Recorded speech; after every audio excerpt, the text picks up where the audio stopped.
Hey there, I wanted to do a review on the Chefman Grill Panini. This is actually pretty cool to have if you like to make hot sandwiches, but it is quite the size.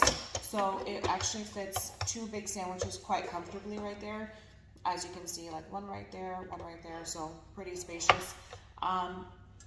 There's a couple features I love about it. They have a little tray underneath that you can pull out and empty out any crumbs or anything that might come out. Also, if you want to wash it, first of all, it's nice to wash when it's still warm, or at least hot or warm at least. But once you open it, it stands like this. But if you want to do the top and the bottom wash, there's a button right here you can click.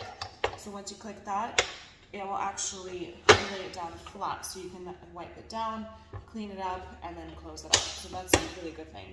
But yeah, it's a really great tool to have for sandwiches. I've made quesadillas in this. My husband loves paninis. I make paninis quite often. You can also do toast in it if you don't have a toaster like I don't. I prefer to do on here because that way I can make the toast and then the sandwich all together and then toast it all up together. But once you plug it in, it would say power is on, and then green would be when it actually heats up and is ready to use. This does get hot, so be careful with that. But other than that, very great tool to have, very great appliance if you don't have one and you like to do hot sandwiches or like toasting anything. This is a really great product to have, and I highly recommend it.